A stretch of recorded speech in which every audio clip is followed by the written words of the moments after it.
My name's Dan and I live and stream full-time out of this van with these lovely humans behind me. These are my family. We've got Zion, Jack down there, and Mitzi's been a legend, and she's doing a bit of washing up while I talk to you guys about insurance. Now, insuring this van has been nothing but a pain in the bum, and I'm hoping that maybe I can give you guys some support and tips and tricks that I've learned while literally spending nearly 3 weeks figuring out how to insure this van. Now, insurance comes with a lot of variables. It's typically a tick box exercise these days, and you're essentially, as a gamer, playing their game. Now, of course, you want to be insured properly, especially if you've got a van that, well, of course, we all love our vans, right? If you've got a van that you love, a car that you love, whatever, you want to make sure that you've got proper insurance. Obviously, if you've got a super cheap van, I'm not going to give you bad advice right now, but get insured. But getting this insured was an absolute nightmare, and there are many reasons why. Now, the paper I have in my hand are my notes across a period of 2 weeks, and these notes are essentially all the different insurance companies that we have in the UK, and I went through near on all of them to try and get insured. Now, I'm going to try and reel this off the top of my head. There are the variables that you're going to need to take into consideration when getting insurance are where you live, so your postcode location, whether you have another vehicle, if you're specifically insuring a van, especially a Vanlife van, if you have any no claims. Now, this was asked of me many times. I don't know how much that comes in consideration, but if you have no claims, how long you've been driving, where the van is going to be kept overnight, so again, down to your location, and finally, the value of the van will be a big factor. Now, we'll try and go through these bit by bit. So the location, take into consideration where you live. If you live in a highly condensed area or highly populated area, so for me personally, our home location is in Ocean Village in Southampton. I just doxed myself there. But because there has been so many reported thefts, whether that's to do, as far as I'm aware, anything, but specifically vehicular thefts. Now, I had my motorbike stolen. I reported it stolen. In the grand scheme of things, you shouldn't have you just shouldn't report things stolen. If you live in your own postcode, you know the police aren't going to do anything these days. They just don't have the resources. So just don't report it as stolen. And now, as crazy as that sounds, when my motorbike got stolen, I reported it stolen. They said to me, "There's nothing we can do. If you find it, let us know, and we'll send police down to help you." Now, if I hadn't have reported it stolen, this is where they kind of get you, right? Because you have to report it stolen to go through your insurance. And to go through your insurance, as I say, you have to have it reported, have a police crime number, blah, blah, blah, blah, blah. So my advice is bad here, but in essence, the more thefts within your area will affect how much your van is going to cost to insure. Now, I have been refused by 6 or 7 companies specifically on the location of where we live. Now, if you live in a high crime area like I apparently do, you're going to have a hard time getting insured. Okay, so secondly, it'll be whether you have another vehicle. They will take into consideration if this is your main vehicle, you're going to be using it more often, put it out on the road, which means it is at a higher risk. Even if you, like I live in the city, well, we used to live in the city, we didn't use a car for years, never needed a car, we're in the city, and this would have been the same thing, it would have just been sat there when we're not using it, but that doesn't matter. If this is your main vehicle, your rates are going to be higher. So I was even thinking about buying a super cheap second-hand vehicle for like £200 and just leaving it on the side of the road, and that would have brought my insurance down a considerable amount of money. In the end, I didn't.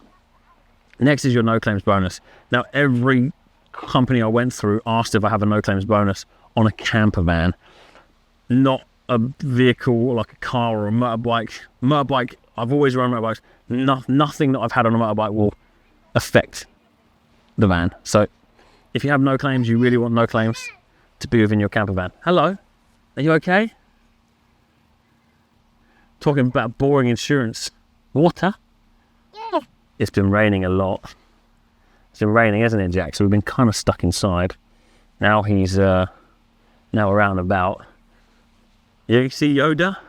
Someone has put a little Yoda up in here. You see him? Yoda? You see Yoda? Yoda, yeah. He's in the tree. Zyra spotted this guy. Didn't he, Zy? Yeah, Yoda. I'm going to talk about insurance. It's very boring. In a minute. In a minute. Okay, one sec. Oh, shit. So the next one's pretty standard. How long you've been driving? Obviously, the longer you've been driving, the more clued up you are with driving, experienced you are. The next one is a big one. Now, this is where it's being kept overnight. Now, I got declined specifically on this particular reason. Because I don't own a house with a driveway, I got declined by numerous insurance companies on that reason alone. We actually found a really nice 24-hour security. It's not gated, but you couldn't just drive in there. You had to have a fob and you had to have a code and all this. So it was private. You had to pay for it, and it was literally across the road. I could see it from the apartment, and it did not matter. Nothing mattered. It would have been safer being on the road, according to them, outside our apartment. It was crazy. So if you have a family member or a friend that you can register your address at, or register the van to, you know, or just even tell them that's where you live, and they have a driveway and your van is going to live on that driveway when you're not using it, even if you're in it full time, your insurance will be considerably cheaper, and you will have many, many more options of insurance companies to insure you. And finally, it's the value of the van. Now, we don't know exactly the value of the van. It's quite a lot. We'll do a value van video at some point, but it was quite a lot. And the vast majority of companies declined me specifically because they wouldn't insure it for that value of the van on a conversion van. If it was a standard motorhome or a standard conversion that was built like kind of out of the box by a company like Heimer, they would insure it. But because it was a conversion at that price or that value, they just said no. Even supercar companies were declining it at that price. And then you have all of these things together. So for me personally, where we live, high crime rate, not having a house with a driveway, an issue, and then the value of the van. And then when you combine all of these three things together, there's no one to insure me. Now, I'll go through the list of insurers in a second, but there was one insurance company that would insure me. And in total, our insurance was around $6,000 for the year. Now, after I've been talking to a lot of people's insurance are ranging from $500 a year to, I've spoken to someone who's on like $10,000 a year. Now, I don't really have $6,000 to pay for this. It's, you know, I'm going to get some stick for this, but look at the. I mean, there's Facebook groups, right? If you don't stay on a campsite, you're a fucking freeloader. If you're not doing this, you're a freeloader.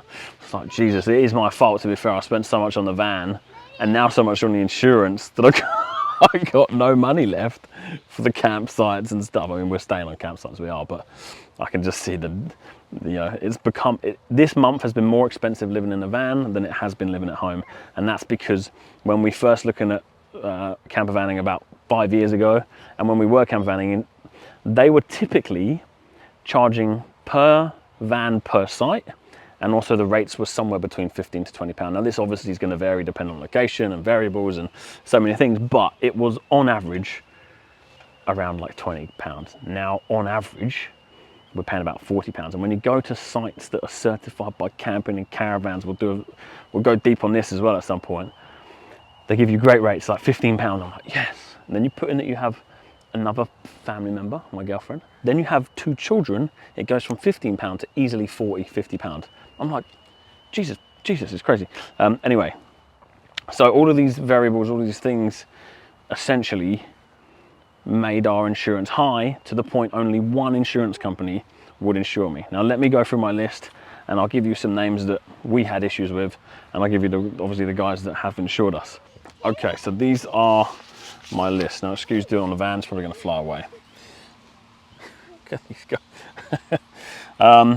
Okay, so Sterling, this was a well recommended one. These guys were very kind and very good on the phone, but because we have modded our suspension, this was a straight no.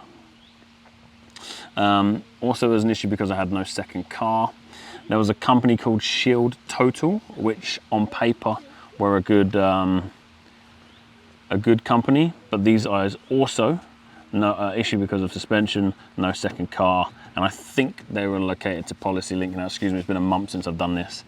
Adrian Flux, massively recommended, just straight up declined me. I think I've put here the value, that was their number.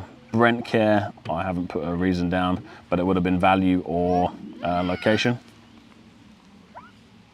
This boy today. Just Campers, lovely on the phone, declined me. A Plan, which is now Howden's. Now, shout out to Howden's. There's a guy called Jordan on the Facebook group. These guys went well above and beyond. Like, I spent days and days talking to these guys. They went well above and beyond. Now, these guys declined me. They also sent me towards, what have I got here? Something Chili Camper. Oh, this was a discount code. But yeah, it was just a straight no from Howden's in the end because of the value. Go Compare, obviously come back with nothing. Caravan wise, declined because of the value. Comfort, I couldn't get hold of them, I remember that. Grove and Dean, maybe I didn't get them in the end. NFU, now these guys were highly recommended. Second vehicle was an issue. I got a friend who recommended an insurance broker. So you know, obviously when you know somebody who's a broker, they will do their utmost to try and get you a deal. But he could come back with nothing as well. Now Aviva was nothing. We do have a tracking. We have a GPS tracker. We have deadlocks. We have alarms. I have like 2 or 3 more GPS. If you think about nicking my van, I will bloody find you. We have alarms on the outside. Deadlock. We like, I got CCTV to go stuff. I got all the security you could need, and that did not matter to any of this. I've got a few more here. Comfort again. Well, Comfort and Aviva. What did I put there? Oh, these guys wouldn't insure vans that were wrapped. That was crazy. Just a straight no because it was a wrapped van. Coversure was because of value. That's my reference number, all that. It's all over now, so whatever. Storage photos. Hide Insurance wouldn't because of the value. Victron, what did I got on this? Victon, whatever. No Driveway. Carbon Insurance because of the area. And in the end, I think I did a Go Compare or one of these comparison sites. I had to lower the value to lower than what we paid for it and everything. And didn't really talk, you know, sometimes when you're on the phone, they ask you if you're living in it full time, they ask you questions and stuff.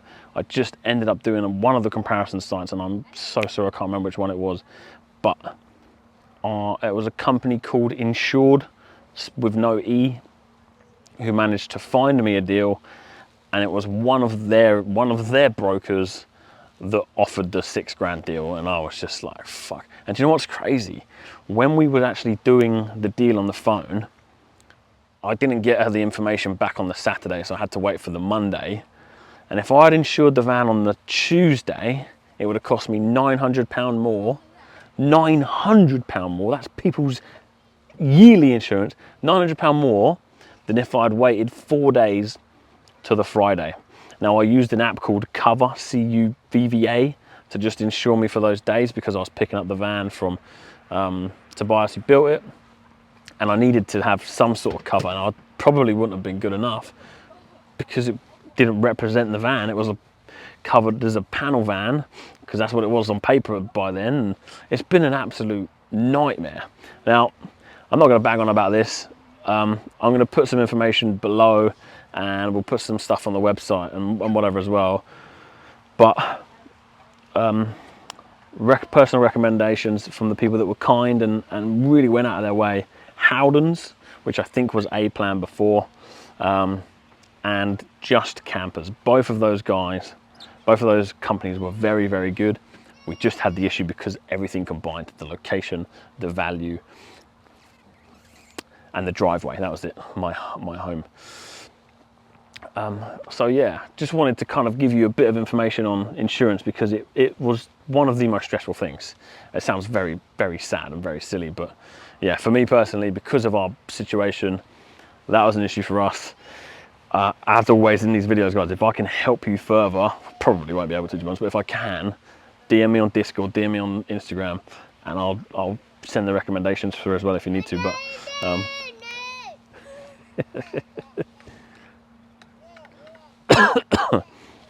we've got another thing we're dealing with now. The rain has been happening. It's been really rainy, and it was kind of like surprise rain, and we left the pop top up. I was like, oh, it's raining a little bit, we'll leave the pop top. It soaked all the way through. So we've got an inner layer coming for insulation, and then we are buying like water repellent, you know, stuff that you put on your shoes, stuff that you put on tents, whatever, to try and spray all around the outside of that, so we can have it up in the rain. But you don't want it up in a storm, but you know, a little bit of rain. It's just, for us, it creates a whole nother room. It's quite big up there. We've got quite a big pop top, but yeah, I'm gonna shoot. Chaos is happening in the van. Jack is busy. Here he comes. You want to see Yoda? Jack, say bye-bye. Say bye-bye to the camera. Bye-bye, camera. Oh, good boy. Bye-bye, Bye-bye, camera. He is a diamond, and I'm telling you, this van life and having him outside all the time has just been wonderful. Yeah, I'll get you up. Anyway, all you guys subbing on Twitch, becoming a member on the website, thank you very much. We're going to go and find Yoda for Jack. Yeah, if you want to support more, Discord, come hang out on Discord. All the questions you need there, all the van life stuff there. Let's go and find Yoda. Thanks for watching.